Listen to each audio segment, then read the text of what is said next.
여러분 반갑습니다. 영혼의 치유, 육신의 치유, 창조 힐링입니다. 창조 힐링은 영혼 구원이 목적입니다. 구독하시고 좋아요 눌러주시고 공유하시면 천하보다 귀한 영혼을 구원할 수 있습니다.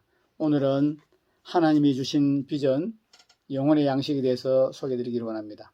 하나님이 주신 비전, 변승훈 목사님 지으시고 도서출판 거룩한 진입하는 책을 소개해드리겠습니다. 먼저 저자를 소개하겠습니다.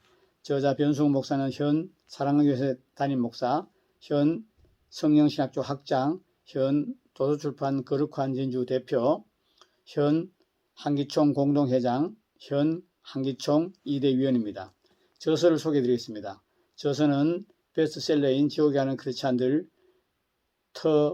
길, 멍에, 종교개혁은 아직 끝나지 않았다, 다이아몬드 같은 진리, 요한계시록 등 120권 넘는 책을 쓰신 걸로 알고 있습니다. 목차를 소개해드리겠습니다. 제1장, 여러분의 목표는 왕자입니까? 아니면 십자가입니까? 부흥이 우리의 인생의 목표가 되면 안 됩니다. 제3장, 예수님을 닮은 자로 변화되는 것이 우리 목표가 되어야 합니다. 본문 말씀을 소개해드리겠습니다.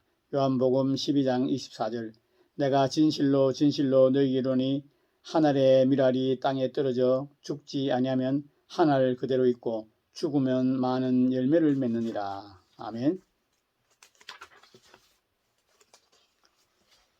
저자 서문을 발췌 소개드리겠습니다.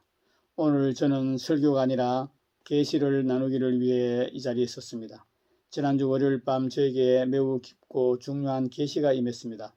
그것을 설교 형태로 풀어서 여러분과 나누기를 원합니다.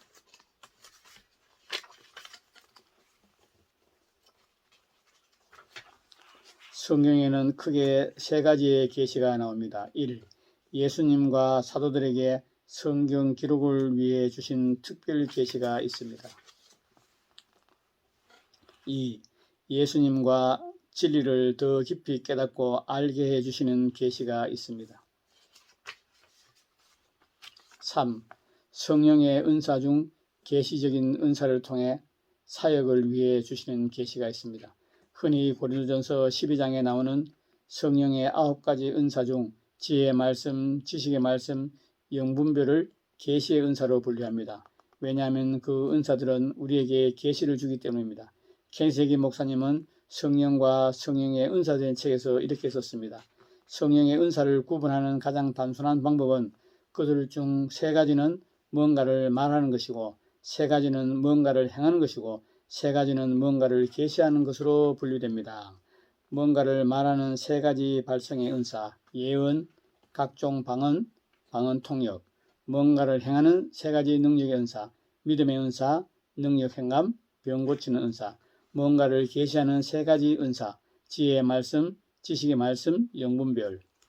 조용기 목사님도 고린전서 강해를 하면서 성령의 은사를 다음과 같이 3가지로 분류했습니다. 8절, 10절까지 성령의 9가지 은사가 열거되어 있습니다. 이 9가지 은사는 다음과 같이 3가지로 분류해 볼 수 있습니다. 1. 계시의 은사, 지혜의 말씀의 은사, 2. 지식의 말씀의 은사, 3. 영분별의 은사. 2. 발성의 은사, 1. 방언의 은사, 2. 방언 통역의 은사, 3. 예언의 은사, 3. 권능의 은사, 1. 믿음의 은사, 2. 병 고치는 은사, 3. 능력 행함의 은사. 이들 3가지 은사를 통해서 계시가 주어집니다. 이런 계시는 성경 기록과 무관한 것이고 오늘날도 여전히 우리에게 주어집니다. 그런즉 형제들아 어찌할꼬 너희가 모일 때에 각각 찬송시도 있으며 가르치는 말씀도 있으며 계시도 있으며 방언도 있으며 통역함도 있나니 모든 것을 덕을 세우기 위하여 하라. 아멘. 이제 계시가 오늘날도 존재함을 분명히 아시겠지요. 그럼 다시 본론으로 돌아가겠습니다. 청소년 시절 저의 꿈은 세계 최대 교회를 세우는 것이었습니다. 그 꿈은 실제로 이루어질 뻔했습니다. 만일 한국 교회가 우리를 거짓으로 음해하지 않았다면 지금 우리 교회 성도 수는 15만에서 20만을 해야 할 것입니다. 그리고 꿈이 이루어졌을 것입니다.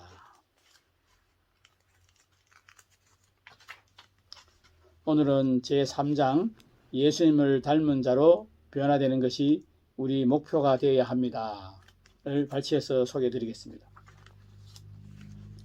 살다 보니 어느덧 저도 50이 넘었습니다. 벌써 올해 50이 넘었습니다. 참으로 세월이 빠릅니다. 한국교회를 개혁하는 것도 부흥을 일으킨 것도 아닙니다.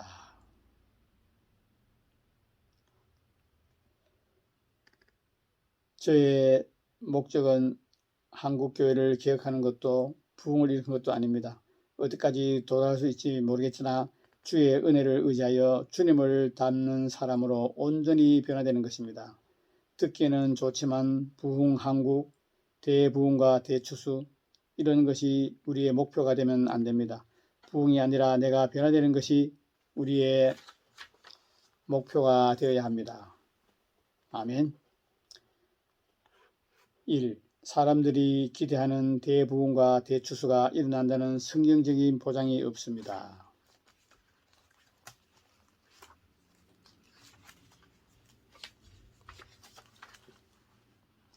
2. 하나님이 약속하지 않은 것에 대한 기대는 결국 실망으로 바뀔 수밖에 없습니다. 우리는 성경이 약속하고 있지 않는 대부흥과 대추수에 대한 꿈을 버려야 합니다. 왜냐하면 하나님이 약속하지 않은 것에 대한 기대는 결국 실망감으로 바뀌게 될 것이기 때문입니다. 이 설교를 준비하다가 저는 전에 메모해둔 대부흥이라는 문서를 발견했습니다. 이것은 왜 우리가 허황된 꿈을 꾸서는 안 되는지 매우 잘 보여줍니다. 부흥이 우리의 목표가 되어서는 안 된다는 말은 부흥을 포기하자는 말이 아닙니다. 우리는 부흥을 위해 준비해야 합니다. 우리 때문에 부흥이 안 일어나는 일이 없어야 하기 때문입니다. 그러나 우리가 부흥을 위해서 준비하고 하나님께서 성령을 물붓듯이 부어주셔도 도시나 나라 사람들의 마음이 완악해서 부흥이 일어나지 않을 수도 있습니다. 개인에게 마음밭이 있듯이 도시에도 마음밭이 있고 나라에도 마음밭이 있습니다. 그리고 도시나 나라의 마음밭이 길가나 돌짝밭, 가시밭이라서 부흥을 거부하면 우리도 어쩔 수 없습니다. 예수님도 이 땅에서 사역하실 때 가장 주된 그리고 가장 성공적인 사역지였던 가버나움, 고라신, 벳세다가 예수님이 전한 말씀과 행하신 수많은 기적을 보고도 회개치 않아서 진노하셨다. 이것이 보여주듯이 우리가 준비된다고 부흥이 반드시 일어나는 것은 아니다. 그래서 부흥을 우리의 궁극적인 목표로 삼으면 안 되는 것이다.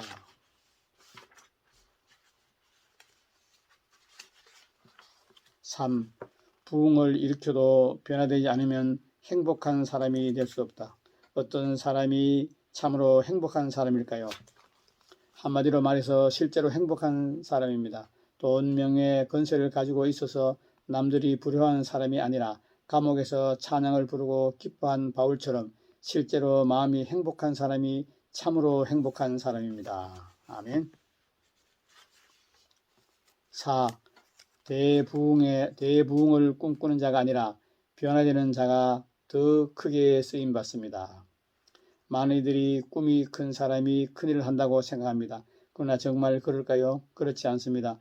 큰일을 이루는 일에 관심을 갖지 않고 꾸준히 자신을 변화시켜온 사람들이 결국에는 더 크게 쓰임받습니다.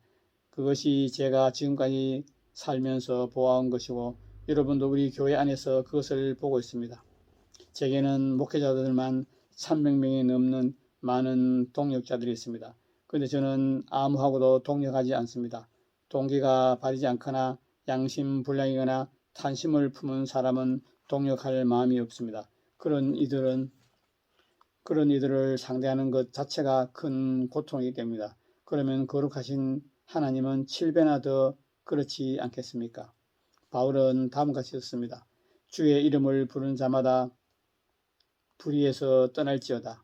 큰 집에는 금그릇과 은그릇뿐 아니라 나무그릇과 질그릇도 있어 귀하게 쓰는 것도 있고 천하게 쓰는 것도 있나니 그러므로 누구든지 이런 것에서 자기를 깨끗하게 하면 귀히 쓰는 그릇이 되어 거룩하고 주인의 쓰임에 합당하며 모든 선한 일에 준비함이 되니라. 아멘. 디모데 후서 2장 19절에서 21절 말씀.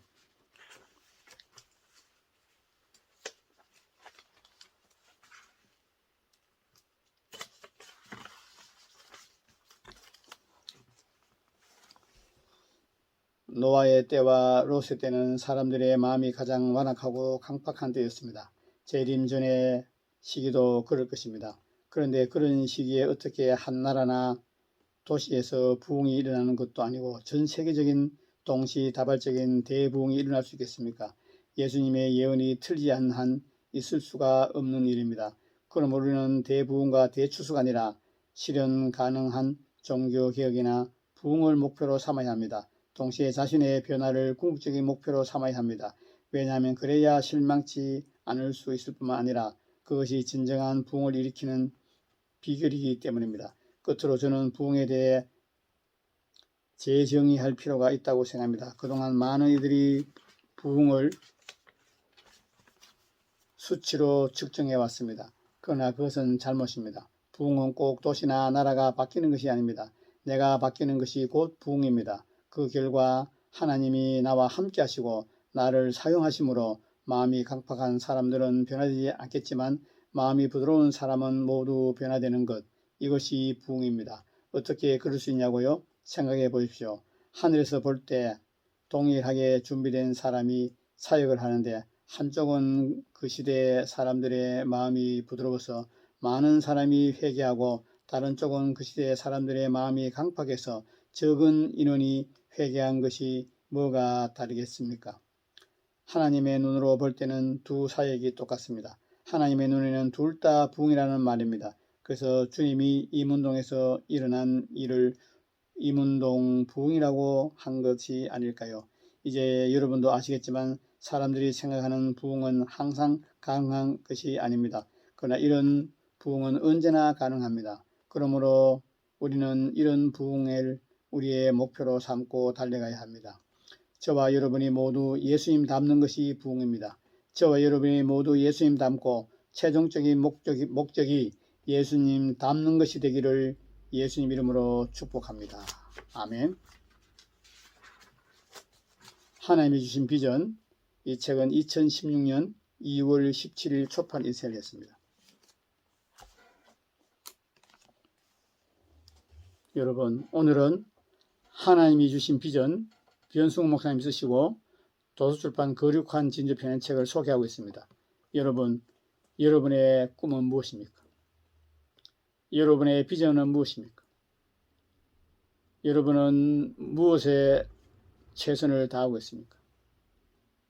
여러분은 무엇에 힘과 정성과 뜻과 노력과 에너지와 물질을 사용하고 있습니까?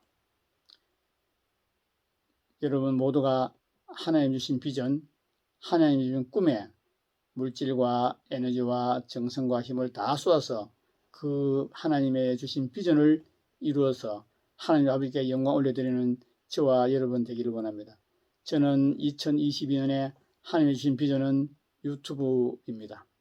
하나님의 종들이 쓰신 책 중에서 별 5개의 된 책을 선별해서 소개하는 것입니다. 여러분 신앙서적 많이 읽으시고 하나님 말씀 많이 읽으시고 여러분이 예수님 닮는 것이 목적이 되는 예수님 닮는 것이 인생 최고의 목적이고 오직 한 가지 예수님 닮는 것이 목적이 되는 저와 여러분 되기를 원합니다. 여러분 저는 인생 70에 유튜브를 하는 것을 꿈에도 생각하지 못했습니다. 하나님 주신 비전에 순종해서 어렵고 힘들지만 성령님을 의지하고 믿음으로 기도하면서 순종하고 있습니다. 여러분, 여러분의 비전이 하나님 주신 비전이고 그 비전에 올인하는 저와 여러분 되기를 원합니다. 여러분의 비전과 저의 비전이 성공하고 이루어지는 것은 별 의미가 없습니다. 하나님의 자녀들은 하나님이 주신 비전, 하나님이 주신 꿈, 하나님의 계획 안에서 하나님의 뜻을 이루어 드려야 합니다. 2022년 한 해 여러분이 하나님께 받은 비전이 꼭 이루어지고 성취되는 한 해 되기를 원합니다. 코로나로 힘들어하는 여러분을 예수님 이름으로 축복합니다. 예수님 이름으로 응원합니다.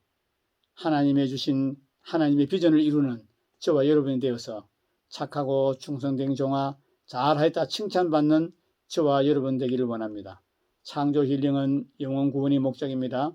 구독하시고 좋아요 눌러주시고 공유하시면 천하보다 귀한 영혼을 구원할 수 있습니다.